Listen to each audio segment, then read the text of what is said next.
Professional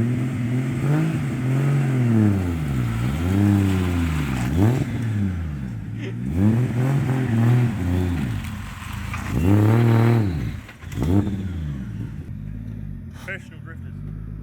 What's Not that? that professional. Oh my god.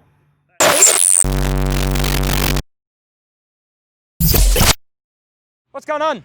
I'm Anthony, that's Hayden, we're Mcsa, and today we have another automotive autopsy on Ben Snell's now broken VS Commodore. with a RB25 in it. So it's a full drift car that is also driven on the street a little bit. But we are gonna go try and find some tools to fix this so he can drive home. It's literally only just broken in this video, so we're going to fix that. We've got it on video at least, not really. But let's jump in. Ben's great. We'll just leave it there. We'll let him do the talking because it's his car. Okay. You good? Yeah. Hi, I'm Ben, also known as Bogan Zoku, and this is my piece of shit.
And it really is a piece of shit because it's currently broken on the side of the road, and we should have been filming this in a nice warm shed, and we're currently in a not warm outside. So obviously this car has become quite well known-ish, I guess. I've had a lot of people asking about the conversion and stuff like that, so I guess we can run through that. But basically this is an idea that's been running through my head for the last 4 or so years. I had a VN about 6 years ago I was going to do it with, and then I crashed that.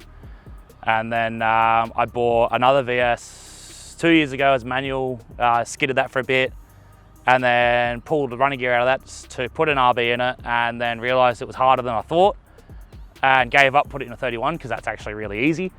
And then did a bit more research, figured out the bits and pieces I need to buy. Conveniently, I managed to score like 80% of the conversion parts off a mate who parted out an RB20 VR back in the day with a 25 box about a year ago.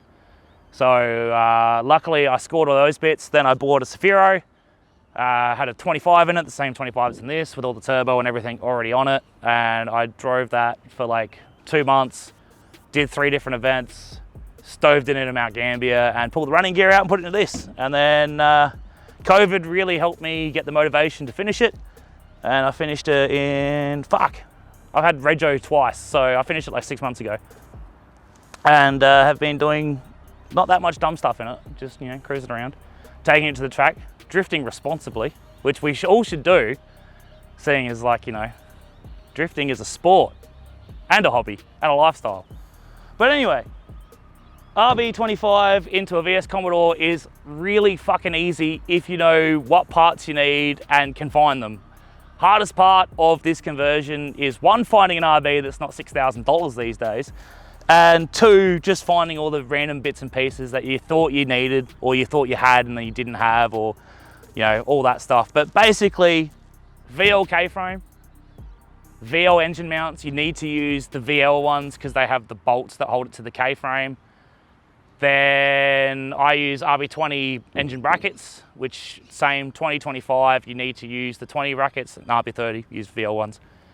And then basically it's just all the supporting stuff. So it's a VL radiator shroud, stock 25 fan.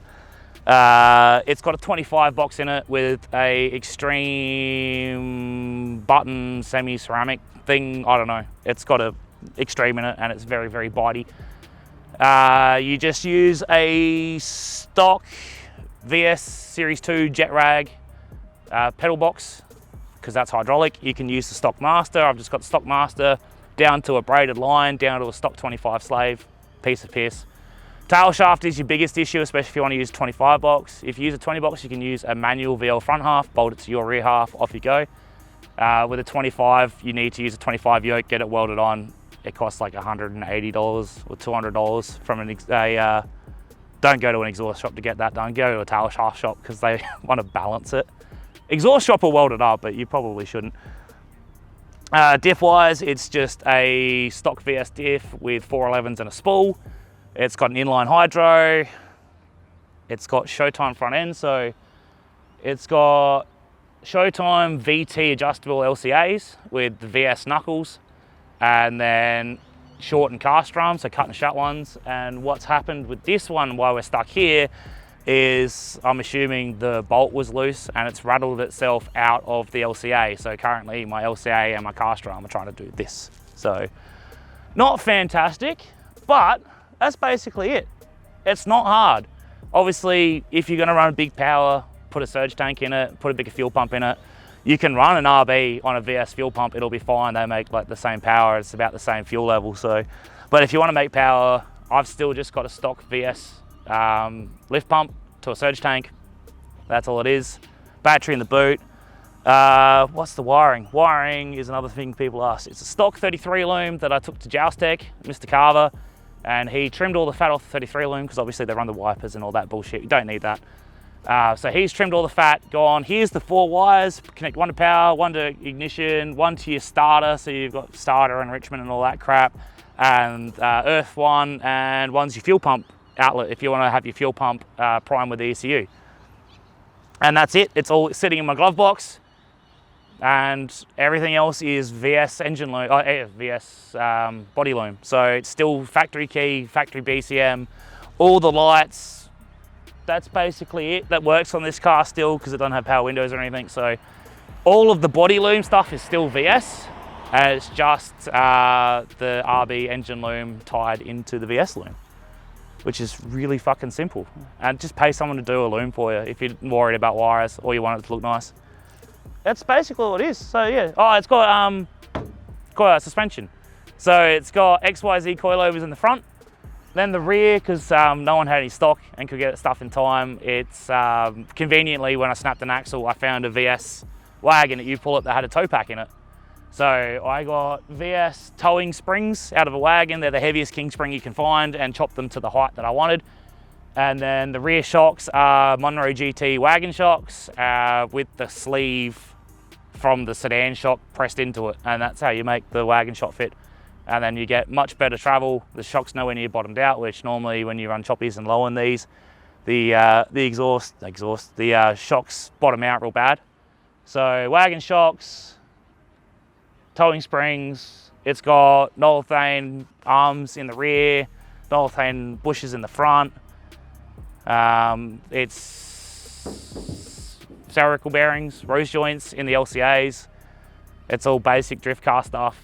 It's basically just a drift car that still has rego plates, and that's about it. Oh, the interior, I forgot about the interior. The interior is Velo Milanos. So one's bolted to the floor, that's the one I sit in. The passenger one's bolted to a factory bottom half of a VS rail. Does the job. It's got a Nardi. It's got a truss knob because it's a 25 box. You can run fancy Jap knobs. All right, I cut a hole in the roof on the weekend. Sunroof's out of a KF laser I found at U-Pull-It. 32 bucks, pop-up sunroof, fuck yeah. There's no headlining in it now, but doesn't matter because it was headlining was sagged anyway because it's Commodore, they do that. It's just a stock power steering pump, like an RB power steering pump with braided lines to adapt, so it's AN fittings, and then adapters on both ends. It's pretty simple. That's about it. yeah, I think that's actually about it. And I've crashed it like 6 times. So you'll be able to see that. I'm sure Raf got some great shots of my rear quarter and the bumper and all the other stuff that I've hit on. The door was a good one.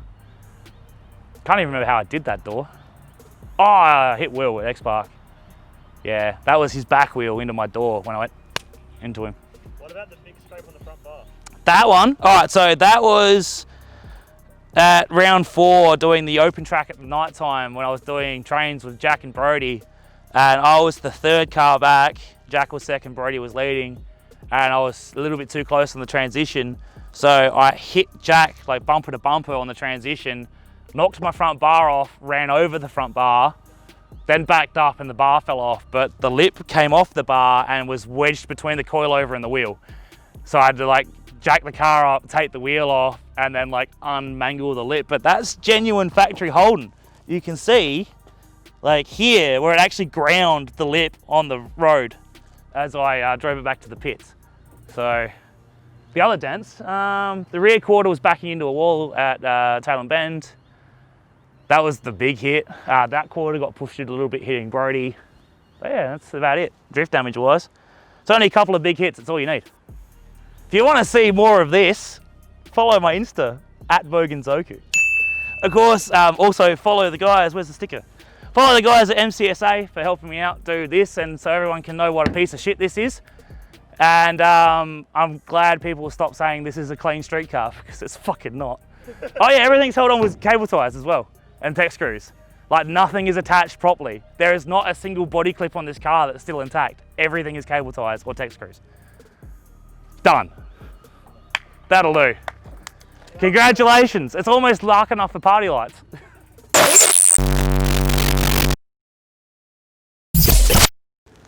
I think I broke the party lights. That's a shame. Oh, actually, no, I've got to turn them on. On. On. Alright, so that's another thing I've got to fix before X-Park 2. Very good.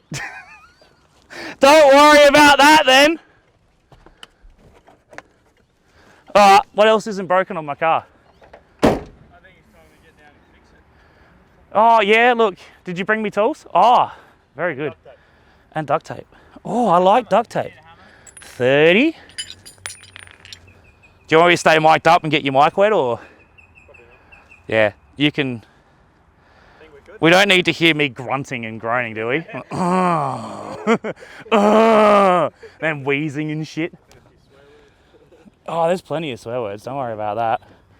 Just gonna.